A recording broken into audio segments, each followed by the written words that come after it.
All right, Danny, go ahead, bud. All right.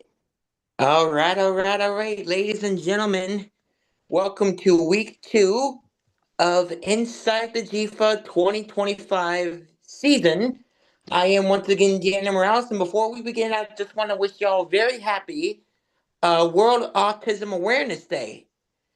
So yeah, but we got lot to get to, a lot of games this week, a lot of games last week, but here is your host, a man who thinks he knows a lot about the GFA, but should, because he's president, but he's a good guy anyway, so that makes up for it. Mr. James Simonson, take it away, El Presidente. Fuck. All right, so whatever Danny said, we'll go with that. That was perfect. Poetry, Danny. Yeah, we'll go with that. All right, so we got another episode of Inside the GFA. A lot of games. Kind of we predicted, right?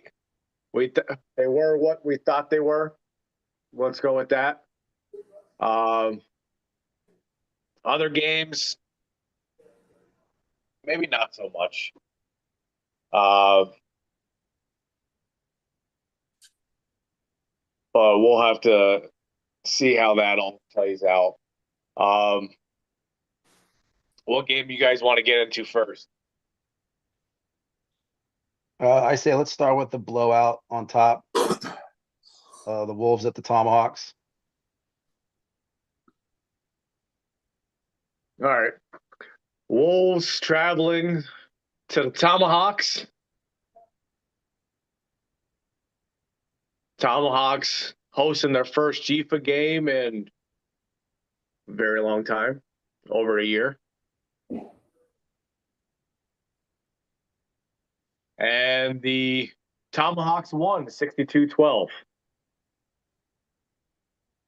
Caleb, what was your thoughts on it? Not a surprise. Really didn't know what the Wolves had, and we knew what kind of team the Tomahawks were and what they had on their roster. And to be honest with you, I think we gave the Wolves a little too much credit based on that showing on Saturday. They did not look like they came prepared to play right from the opening kickoff. Um, not the best showing. That's just putting it lightly. You could tell the inexperience with the Wolves, especially their offensive line. Um, they really didn't give Wade much time at all. Um, the receivers were open. Just Wade was too busy concentrating on what was going on in front of him rather than what was going on downfield, which when you had that much pressure, the Tomahawks were sending three, four, sometimes five guys at once through there. So you're not going to win many games like that. We Agreed. all Yeah. say pressure bust pipes, and that's exactly what happened in this game.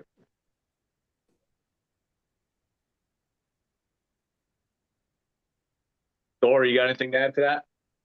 I mean, I agree with what you said. And then, on the other side of the ball, I feel like the Tomahawk receivers matched up against the Wolves DBs really well. And, they get them on a one-on-one situation. And they were able to take advantage of just beating the other guy. I mean, um, I feel like there was a conversion play where they got the defense to completely go one way and they just got the ball back to the opposite side by a guy standing by himself. And the Tomahawks did a good job of taking advantage of those opportunities and winning their one-on-one matchups a lot. Yeah, I feel like top to bottom, the Tomahawks were just a better team, and I feel like they were trying to come out and make a statement right from the very first snap. Wolves didn't look prepared. They looked like they didn't have any answers, And shout out to Darius Wade for trying to do what he could. The offensive line gave him no help whatsoever, and if the Wolves want to be successful, throughout the rest of the season, they're gonna have to fix that. Now, here was a thing I wanted to ask you guys. Um, and this happened in the play during the game. I want to say towards maybe the fourth quarter. I don't know exactly when it was. Wolves line up for a punt. The punt gets blocked. A guy from the Tomahawks tries catching the ball, goes right through his hands, and he kicks it out of the back of the end zone. What is that call?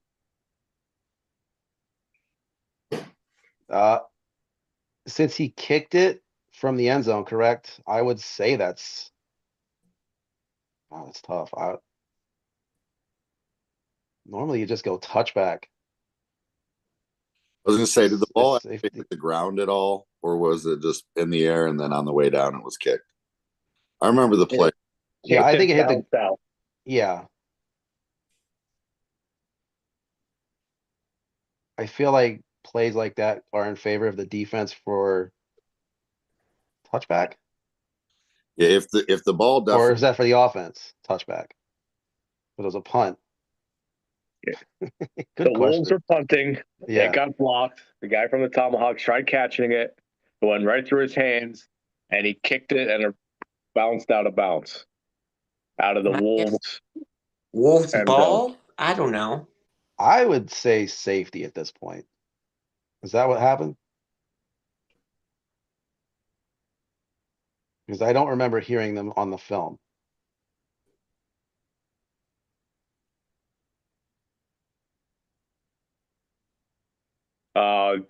On the play, it was ruled a safety, and the Tomahawks got the ball back. I feel like that's the only call you can make at that point. Because it's still at that point, Wolves ball, even though they're punting, and the ball does go backwards. So I would say safety was the right call.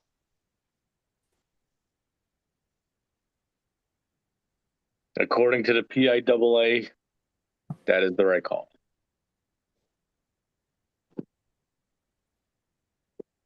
I at first thought it was going to be considered a touchback Wolves ball, but and then I started looking through PIAA and all that stuff, and it was a safety. Was there some controversy with that call? At the time, yeah. Makes sense. I mean, how often do you see that? So, right.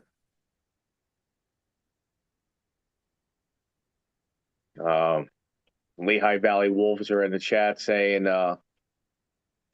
found out the PIAA ruling, it didn't pass the line of scrimmage. Was that an argument for the Wolves or? That was Was one of the questions on it was why was it considered a safety? Okay.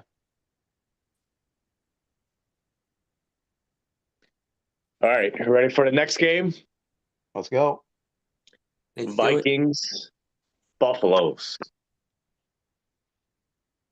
Thor, you were there. It would be weird if he wasn't. We I mean, we always I've gone to playoff game, or I didn't go to playoff games when we were there. Facts. He didn't. I can tell you for sure that he didn't do that. And I still won. Sure did. I've never missed a Viking game, so no, our matchups are always good. We got there and they had a great facility. You can tell that the turf's new. Good elevation for filming and stuff. It was a good setup. So we both came out.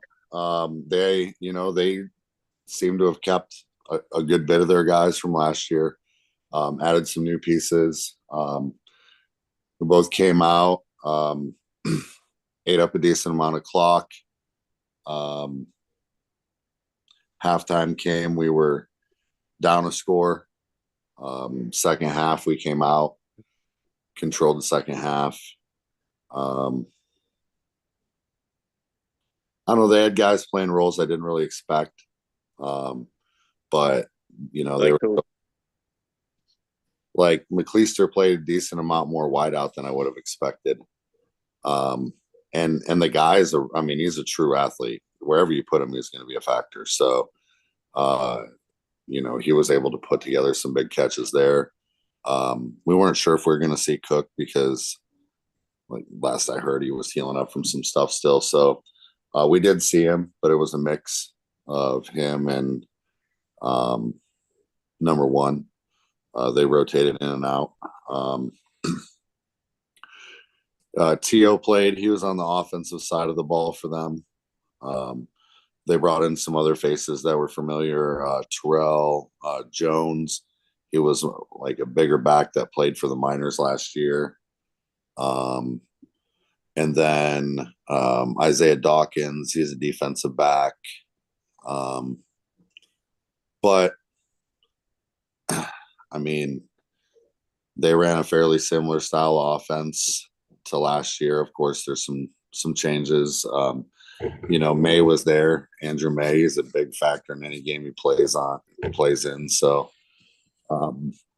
he started getting some yards and stuff on us early, and unfortunately, he ended up having something happen with his leg and didn't play a whole lot in the second half. But yeah, it was physical. I mean, you know, some matchups just aren't, and with the Buffaloes, it always is. And you know, it came down. We were actually tied 28-28 going into the fourth quarter. You know, I said to a couple of my guys, like, you know, like this is where we want to be. You know, like tie score, fourth quarter. Let's go win this thing. Let's go put this game away. And ultimately, that's what we did on both sides of the ball and came away with the win. I'm pretty sure nobody wants to go into the fourth quarter tied.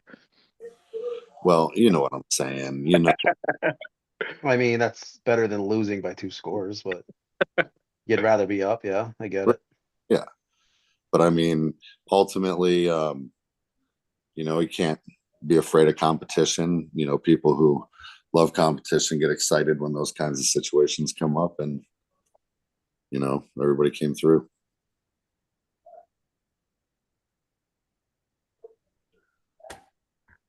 Caleb, what was your take on the game? I thought it played out the way I thought it was going to play out. The Buffaloes are a physical team, same as the Vikings, and I thought that whoever controlled the line of scrimmage on both sides of the ball was going to have the advantage, you know, towards the end of the game. And the Vikings, for the most part, I say controlled the line of scrimmage, both sides.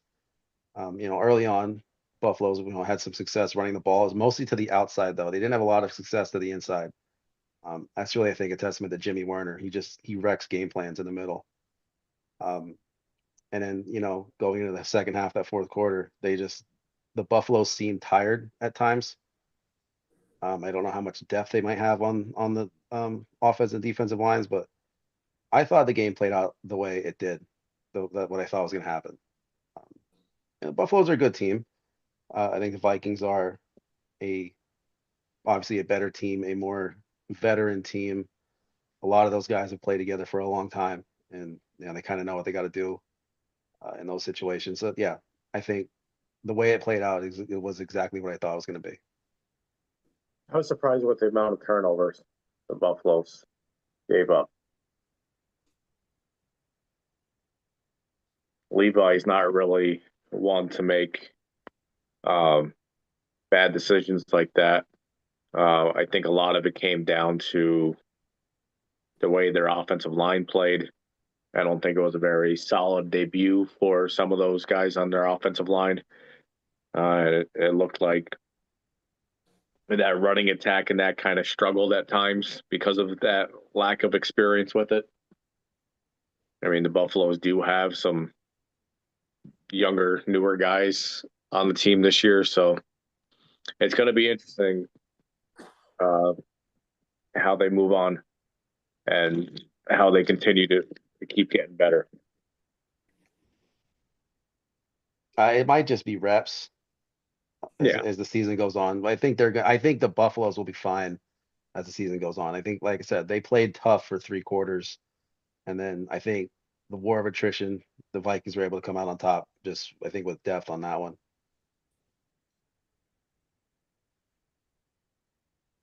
All right, next game. Comanche Legends. Comanche traveling to the Legends. Comanche win 39-32. I'll say it. Not what we thought was going to happen. None of us here called that one. But again, Comanche are a good team with a good coach, and they play hard for Monk. And as you watch that tape, that shows a lot of success on their offense came with running up the middle. They had a very, very good running game Saturday. And when you can control the line of scrimmage with the running game, that opens up the passing game, and that showed as well.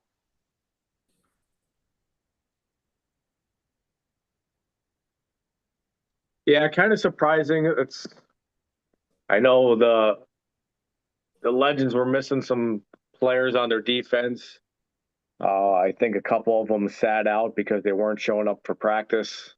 So that's commendable by the Legends for sticking to their guns on the culture that they wanted to create.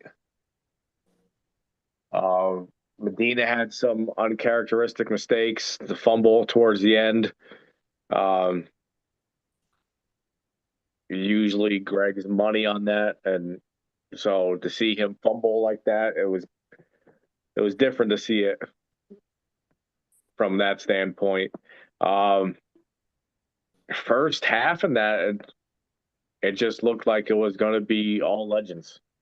I think at one point it was 32-19 or something for the game.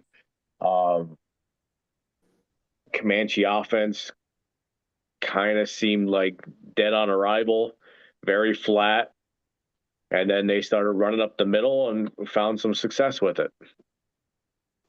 So I think it's going to be interesting to see where the Legends go from here. I think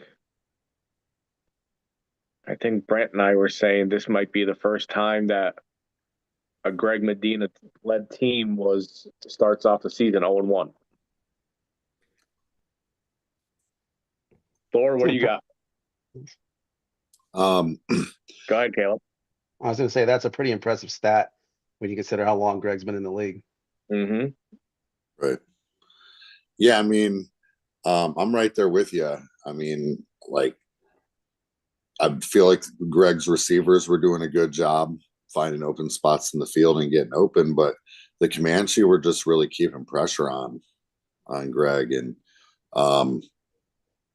I mean, I'm not exactly sure who the guards for the Cyclones are, and I feel like the Comanche did a good job really making Greg throw while he's constantly moving, and their DBs played pretty well. I mean, even though the receivers were able to get open and sometimes down there was definitely situations where Greg threw the ball up, and when he did, that corner was right there with this guy.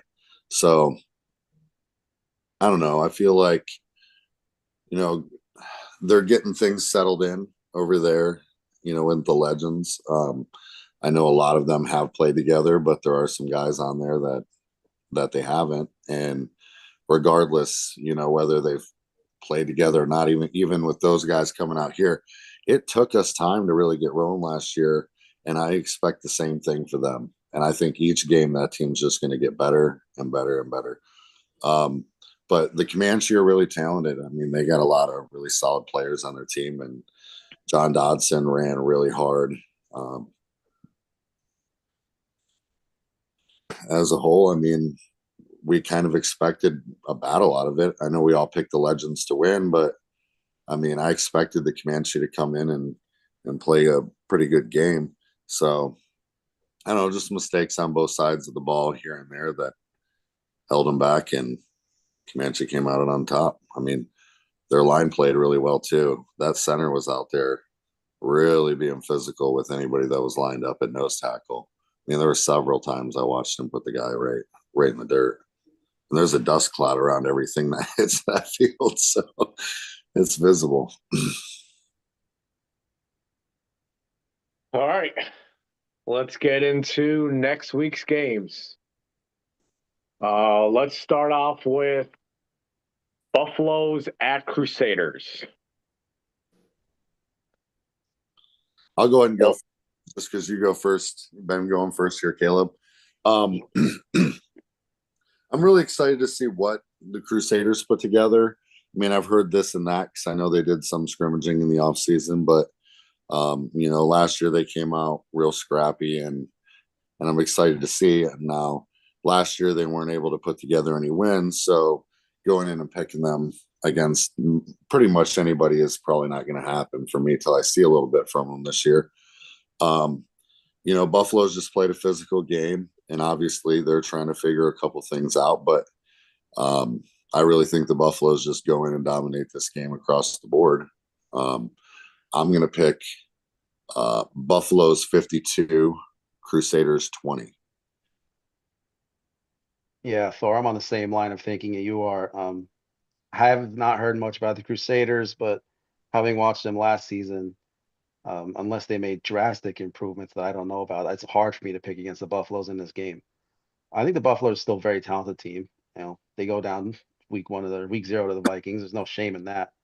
But I think that they're gonna come in this game very pissed off, and I think they're gonna play very, very hard, come out on top in a big way.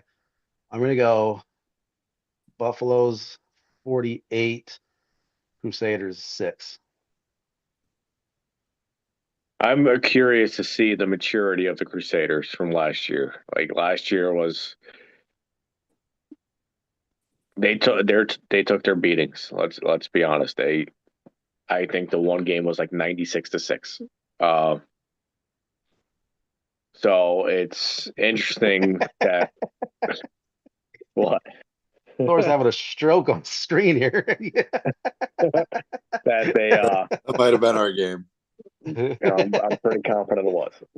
But even losing like that, they still came back. They played the next week. They didn't fold at the end of the season. They're trying to get better. I heard at one point they had like 60 some guys showing up at their practices and that. Hopefully their picking process between that 64 was beneficial for them. So to me, it seems like they're trying to get better. They're trying to right the wrongs that they had last season, but last year was 44-0 at halftime, I think, when the game got called between the Buffaloes and the Crusaders. So I'm going to say Buffalo 70, Crusaders nothing. Yeah, I'm online thinking with you, James. I want the Crusaders to be competitive this year. Watching their film last year was difficult at times, and that's just first year team growing pains, but really, really want them to be competitive this year. And if they really want to show that, this is the week to do that. I know they picked up Duke. He played for the Miners and the Thunder, and had made the All-Star team, and picked up a couple other guys. So Duke's like 107. Duke's a good veteran guy. Not Come on Mike now. Duke. Not Mike. He is. No, the receiver. Not the lineman, Mike Duke. But Still a good veteran guy. you're right. What receiver is Duke? I think he wore number 5 for the Thunder. Oh, Rozier or whatever? Exactly. Yeah. Oh, all right. I like him. Yeah, he signed with them, and Mike Duke's still old as fuck, though. I think they picked up Gage Arrington. He was a lineman that played with Jaguars. Perry Arrington's little brother. Perry played for us. So, I mean, I'm expecting some improvement. Like you said, if the maturity and the application of the experience that they gained last year is there, then maybe this could be a better game. But for pick's sake, we got to be realistic, and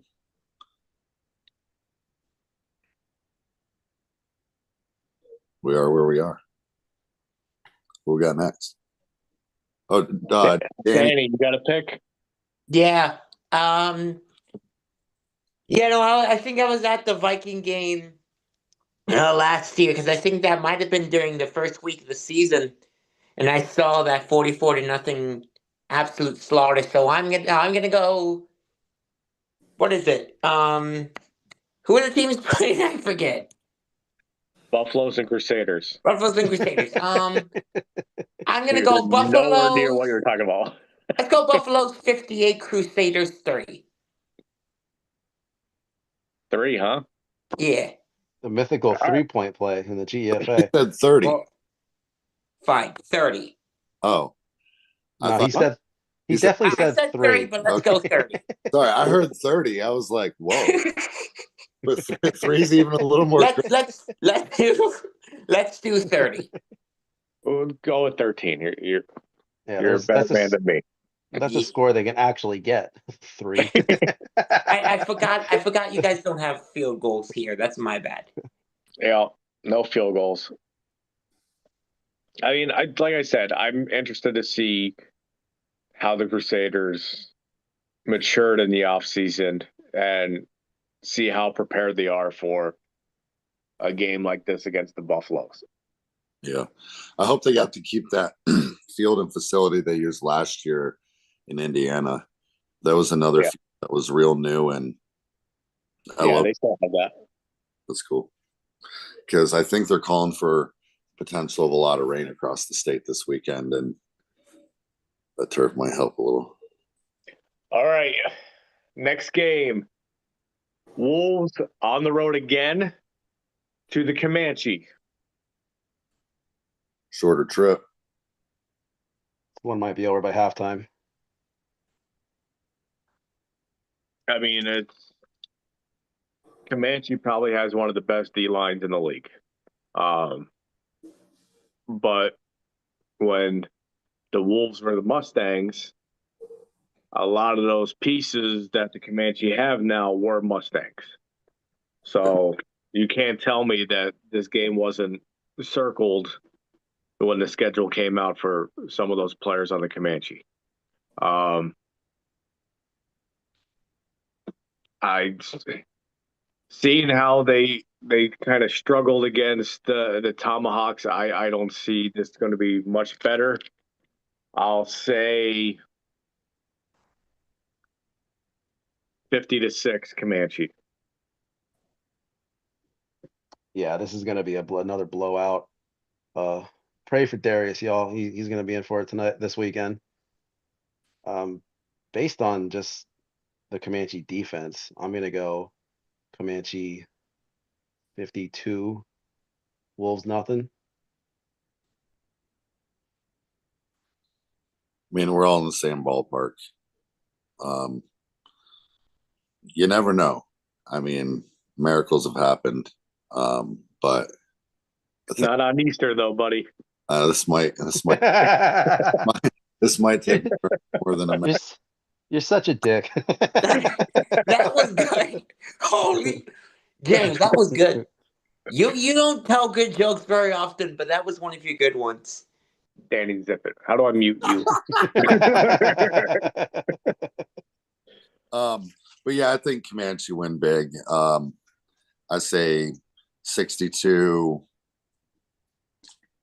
nothing. I mean, I see the Wolves trying to get better. They have so many young pieces. And really good. A team that came out and played really good week 1. We have to expect that team to blow up and play even better week 2. And Wolves didn't necessarily play that well. And like you said, they're a younger team. So it's one of those where as long as those guys keep the mentality that like each week we can improve, and by mid-season they can be dramatically better as a unit. But they're just running into a bit of a buzzsaw when it comes to the Comanche this week, and it is what it is.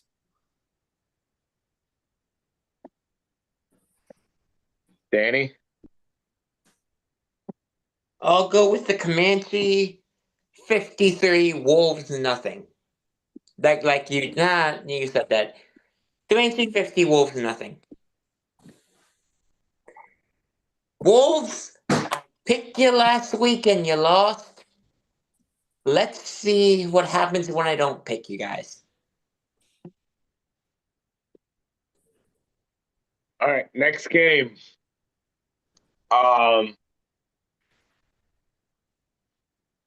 Wildcats traveling to the Legends.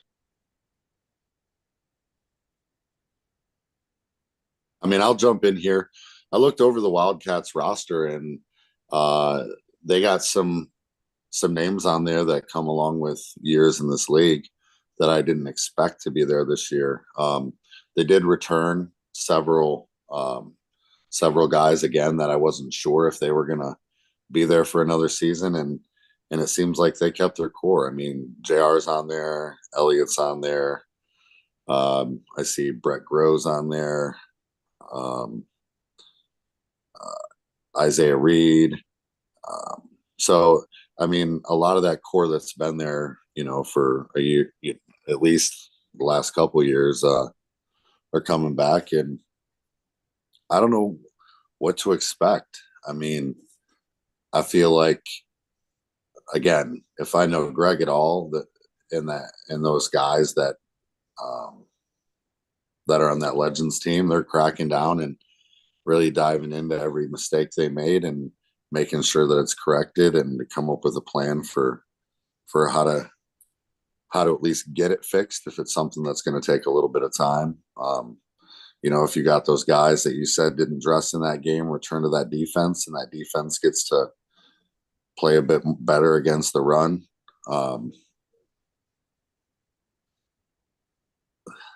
They could be a great team. I'm just curious if the Wildcats take a week or two to really get in their groove, but I feel like this is another matchup that really could be fairly close in score. Sorry.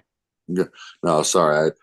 I'm going to go 42-38 Legends. Yeah, I'm with you on this one. It's gonna be a pissed off Legends team. For the new guys that they have, we know the leadership that they have, and they're gonna be very pissed off come Saturday. So, um, yeah, I do expect them to be at full strength if they weren't before. I expect them to have, clean up a lot of things that, they had wrong on Saturday. Um, I don't know what to expect fully from the Wildcats because I have not seen them play yet. I do know they're a good team. They'll be more than up to the challenge, but I'm gonna go Legends on this one. Uh, Legends 48, Wildcats 24. I'm torn on this one, really. I know the Wildcats did get a bunch of Warriors. Zaire Dunnell, Sammy Solomon, Mui, Devin Rhodes, Joe Chahaney, uh, Ant Watson is one of the coaches for the Wildcats now.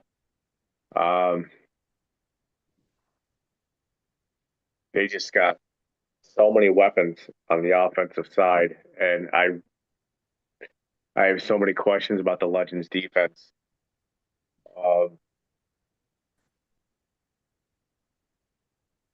Depends on if Keys plays linebacker.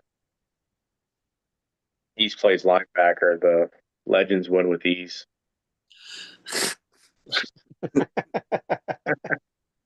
No, I'm just fucking. I'm gonna say, just for the sake of keeping close with the standings, 44-40 Legends. But I could see this one going either way. Yeah, It's definitely I'm, going to I'm be a shootout. I'm with you. I think this is going to be a toss up, but I'm going to go with the Legends 46, Wildcats 44. But like you said, James, this really could go either way. I just like the pieces that the Wildcats have, but I just don't know if how their practices have gone, how the Warrior players from last year and the Wildcats players gel together. I mean, it just seems like every single year the Wildcats are bringing in all these players, and it's taking them time to gel. So I don't know if it's going to be the same situation or if they got it all together beforehand. That I don't know. Yeah, that really does depend on how much work they got together against another team in the offseason. I don't know how many scrimmages they had. And whenever you bring in that many new guys and you figure they're all going to play some sort of role, um, it all is how fast they gel, and this might take a little bit.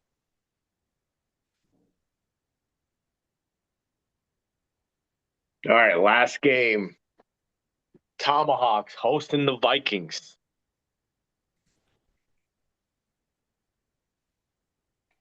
I'll go first here. This is at the Tomahawks. Yeah, A lot of rain expected. Yep. sure. That's what I was told. That field holds a ton of water, so man, this is going to come down to the trenches for real in this one. And I think the Vikings just have more than the Tomahawks do, especially in that run game. For that reason alone, I'm taking Vikings 40, Tomahawks 22.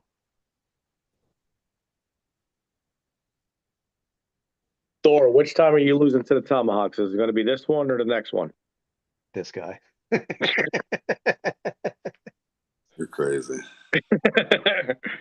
You're going to lose one of them to the Tomahawks. I'm calling it now. I just don't think it's going to be this one. I think you get to keep the belt for one more week. Who you got next week? Crusaders. Gets All to right, keep you'll the belt keep the for belt 2 for a more little bit. weeks. But I remember the one year we were talking on the podcast, and I don't remember who it was, but they're like, "Oh, these games are never close," and like that year it was like 16-14. For whatever reason, you guys always play your best games against each other. I don't think that's going to change at all. I'm going to say 30-28 Vikings.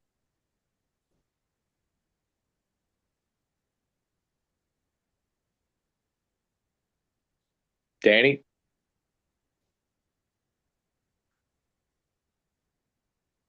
He's muted. There we go. I had to unmute myself.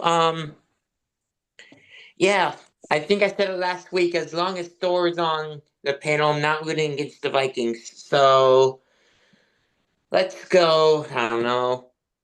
26-24 Vikes. I can't wait for the first time Danny picks against the Vikings this season. It's going to be such a rush.